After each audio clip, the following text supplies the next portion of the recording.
फिर से महेश सर के अकाउंट दुनिया में स्वागत है। आज महेश सर लेकर आए हैं शेयर का आखिरी पार्ट, यानी आज हम पढ़ने वाले शेयर का 7वां पार्ट। ये लास्ट पार्ट है। इसके पहले हम ला चुके हैं इसके 6 और पार्ट, यानी 1 2 3 4 5 6। यस, अगर आपने नहीं देखा तो मेरी वीडियो जाकर जरूर देखिए, और मेरी वीडियो को नए हो तो यार वीडियो को लाइक सब्सक्राइब जरूर कीजिएगा, जिससे आपके पास महेश सर की ट्रेनिंग स्टडी वीडियो क्या होती रहे, पहुंचती रहे। चलिए आज हम सीखते हैं 7वें पार्ट में क्या बात है। मैंने 6 पार्ट में पूरा शेयर क्या कर दिया है, क्लियर कर दिया है। इंटर और बीकॉम थर्ड ईयर के बच्चे उन वीडियो को देखकर अपना पूरा डाउट क्या कर सकते हैं, क्लियर। तो उसमें सिर्फ बचा था बैलेंस शीट, जैसा कि मैंने कहा था नेक्स्ट वीडियो हम लाएंगे शेयर के बैलेंस शीट पर। तो चलिए सबसे पहले समझते हैं शेयर के बैलेंस शीट का फॉर्मेट, क्योंकि ये फॉर्मेट चेंज हो चुका है। ये आपके जो आपने फर्स्ट ईयर में 11th में पढ़ा था, balance sheet, liabilities, amount, assets, amount, ऐसे नहीं लगता है। इसको चेंज कर दिया गया 2013 में। इसको कंपनी एक्ट 2013 शेड्यूल 3 के अनुसार क्या कर दिया गया, एकदम चेंज कर दिया गया।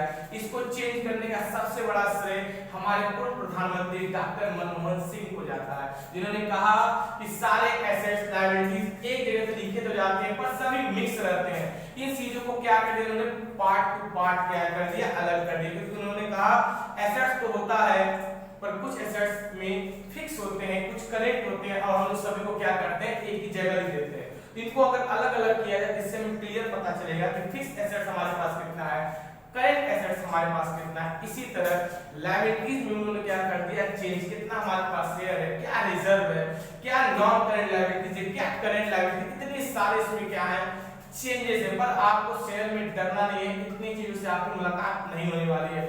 शेयर में सिर्फ और सिर्फ कुछ ही हेड्स क्या होते हैं, आते, जैसा कि देखिए आपके सामने है।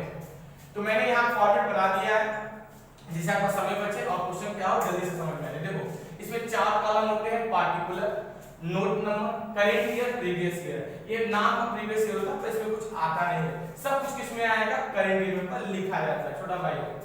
तो देखो लायबिलिटी की शुरुआत होती है, सबसे पहला हेड होता है इक्विटी एंड लायबिलिटीज, और इसमें कुछ नहीं जाता है, सिर्फ नाम का है। इसके अंदर फिर पहला आता है शेयर होल्डर फंड, इसमें भी कुछ नहीं जाता। इसके अंदर आता है पहला शेयर कैपिटल, यहां आपको दिखाना है कि कितना आपकी कंपनी में है शेयर। उसके नीचे आता है रिजर्व एंड सरप्लस, बस इतना ही शेयर के लिए इंपॉर्टेंट होता है। रिजर्व एंड सरप्लस में आपको दिखाना है कंपनी का प्रीमियम, या कंपनी में कितना प्रीमियम कंपनी के पास है।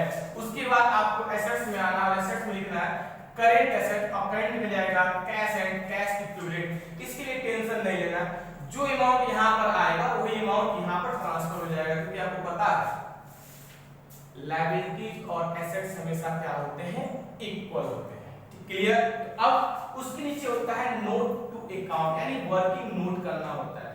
आपको बैलेंस शीट के नीचे सारा क्या करना होता है, वर्किंग नोट करना होता है। यानी आप कोई भी चीज अब यहाँ डायरेक्ट नहीं लिखना है, सभी चीजों को यहाँ पर एक्सप्लेन कीजिए, सबका नंबर डालते जाइए, अब वो नंबर उठा के नोट नंबर में डाल दीजिए, जिससे एग्जामिनर को जानना हो कि ये अमाउंट कैसे आया है, तो नोट नंबर से क्या होगा, जान जाएगा। तो चलिए इसको करते हैं सॉल्व। इसको सॉल्व करने के लिए हमें चाहिए एक क्वेश्चन। तो चलिए हम मानते हैं एक कंपनी को 15 लाख रुपए की क्या है, रिक्वायरमेंट। कंपनी सोचती है कि मेरे पास 15 लाख रुपया हो तो मेरा फंड क्या होगा, स्टार्ट हो जाएगा। तो कंपनी ने क्या किया, 15 लाख को 100 रुपए से डिवाइड कर दिया। तो जब 100 से डिवाइड करेंगे तो कुल कंपनी पास कुल कितने शेयर हो गए, 15,000। तो मान लेते हैं कंपनी पास कुल 15,000 इक्विटी शेयर है, जिसकी एक की कीमत कितनी है, 100 रुपए। तो कंपनी पास जितने शेयर होते हैं उसको हम लोग बोलते हैं ऑथराइज्ड शेयर। कंपनी ने क्या किया, इस 15,000 शेयर में से 10,000 शेयर मार्केट में क्या कर दिया, इशूड कर दिया। इशूड भी करोगे तो उसी ये रेट हमेशा क्या होता है, सेम होता है। एक पेज की वैल्यू यानी एक शेयर की वैल्यू 100 रुपए है, तो 15,000 में से कितना मार्केट में इशू हो गया, 10,000। ये जरूरी नहीं है कि जितना आप शेयर मार्केट में इशू करें उतना ही लोगों द्वारा क्या किया जाए, परचेज किया जाए। लोगों ने क्या किया, 10 में से 8,000 शेयर क्या किया, परचेज कर लिया, तो उसको बोलते हैं सब्सक्राइब शेयर।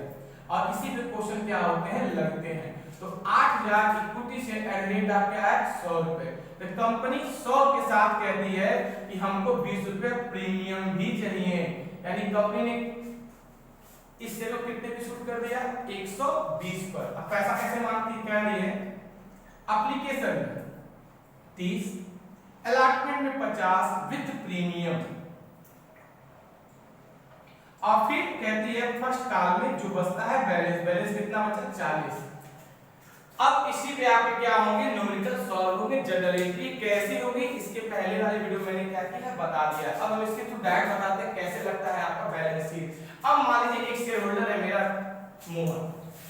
मोहन ने मुझसे कुछ शेयर परचेस किए थे, उसने क्या किया, एप्लीकेशन का पैसा पे किया, अलॉटमेंट का पे किया, और फर्स्ट कॉल में उसने क्या किया, 200 शेयर का एरर कर दिया। एरर माने हमको उसने पैसा नहीं दिया। ओके, अब आपको इस क्वेश्चन की क्या करनी है, बैलेंस शीट लगानी है, और इसकी जनरल एंट्री करनी है। तो आप पिछले वीडियो में जाकर जनरल एंट्री क्या कर सकते हैं, देख सकते हैं। हम एक बार क्वेश्चन को फिर रिपीट कर रहे हैं। एक कंपनी के पास कुल 8000 इक्विटी शेयर है, जिसकी वैल्यू 100 रुपए विद प्रीमियम 120। कंपनी 30 रुपए एप्लीकेशन में लेती है, 50 रुपए अलॉटमेंट विद प्रीमियम और 40 रुपए फर्स्ट कॉल में, और फर्स्ट कॉल में 200 का क्या है, एरर है। अब कैसे करते हैं इसको सॉल्व, और देखते हैं। देखो सबसे पहले नोट में लिखो number 1, authorize share, authorized share. तो कंपनी का ऑथोराइज कितना था, देखो सबसे ऊपर वाला होता है, लिखो 15000 equity share at the rate of 100 रुपए। यहां प्रीमियम को शो नहीं करते हैं। तो कुल कितना हो गया, 15 लाख। इस अमाउंट से कोई मतलब नहीं था, डबल एंट्री के इसको क्लोज। ये बस नोट नंबर मिला था, इसका कहीं कोई काम नहीं, दिमाग में बैठा लीजिएगा। ऑथोराइज से कहीं कोई काम नहीं होता, इसको नोट नंबर में लिख कर क्या करते हैं, क्लोज कर देते हैं। इसके बाद लिखते हैं नंबर 2, इशूड शेयर। कंपनी ने इशूड कितना किया, 15 में से कंपनी कितना इशूड करती है, 10,000। देखिए 10,000 equity share at the rate of 100। ये कितना हो गया, 10 लाख। आपको इस अमाउंट से भी मतलब नहीं है। अगर कंपनी इतना इशू करती है उतना ही सब्सक्राइब होता है, तो भी आपको इससे मतलब नहीं। सब्सक्राइब को आपको नीचे क्या करना होता है, शो करना होता है, ठीक है। तो फिर आप लिखेंगे थर्ड, ये इंपॉर्टेंट है, सब्सक्राइब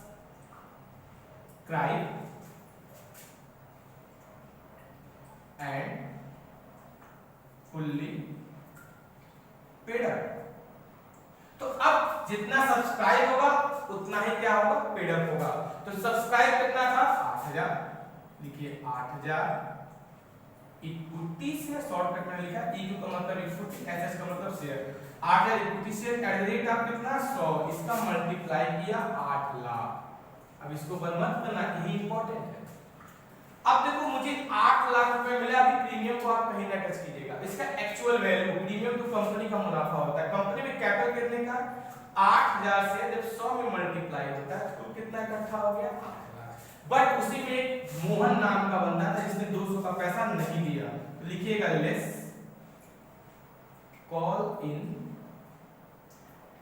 ए, कितना share, 200 equity share at rate of, उसने किसका पैसा आपको दिया, 40 रुपए का, जिसका नहीं दिया उससे मल्टीप्लाई करें, 2 चौका 8, यानी आपको कुल कितना मिला, माइनस कर दिए 0 0 0, ये 2, ये 9, ये 7। ये पैसा यहाँ पर ट्रांसफर होगा शेयर में। इस समय कंपनी में कुल कितने शेयर कैपिटल है, 7,92,000 यानी 7,92,000। और इसी के सामने ये नंबर आपको डिजिट लिखना है 3। यानी अगर एग्जामिनर की बात आती है तो एग्जामिनर से हम लोग कहते हैं, स्टूडेंट कहता है इस सर ये 7,92,000 आया है। अगर आपको जानना है कैसे आया तो आप नंबर 3 यानी नोट नंबर 3 ले लीजिए, वो नोट पे जाकर नंबर 3 देखेंगे, वो जान जाएंगे कि किस तरह 7,92,000 आया। करेक्ट, पूरा नंबर क्या होगा आसानी से मिल जाएगा। इसके बाद आता है चौथा पॉइंट, ये वाला क्या लिखिएगा, रिजर्व एंड सरप्लस। तो कितना रिजर्व सरप्लस में प्रीमियम शो करते हैं, कंपनी का प्रीमियम।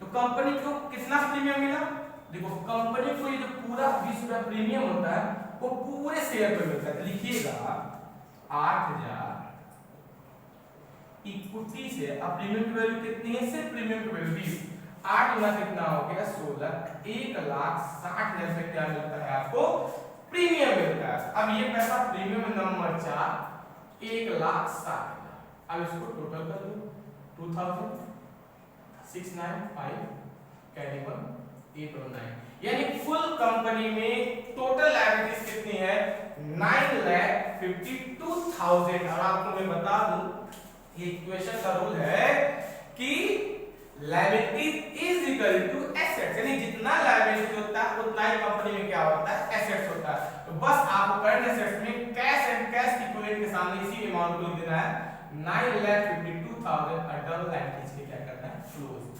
यही है आपका बैलेंस शीट। उम्मीद है आपको सारा बैलेंस शीट क्लियर होगा। अगर कहीं भी डाउट होगा तो आप कमेंट बॉक्स में कमेंट करिएगा, आपको हम फुली क्या करेंगे क्लियर कर देंगे। मेरा व्हाट्सएप नंबर भी होता है, आप उस पर भी मैसेज कर सकते हैं, आपको मैं क्या करूंगा क्लियर कर दूंगा। अगर आप मुझे कॉल करते हैं तो मैं कॉल पे आपको समझा सकता हूं, ठीक है। तो यहाँ जहां तक आपको समझ में आ गया हो वेरी गुड, आप बताएं, जहां डाउट हो जरूर कमेंट बॉक्स में कमेंट करें। तो उम्मीद है आपको एक क्लियर हो गया। आज शेयर का पूरा चैप्टर क्लोज। अब नेक्स्ट वीडियो नेक्स्ट चैप्टर पर आएगा। ओके बच्चे लोग, तो वेट कीजिए नेक्स्ट वीडियो का। ओके, थैंक यू, जय हिंद, जय भारत।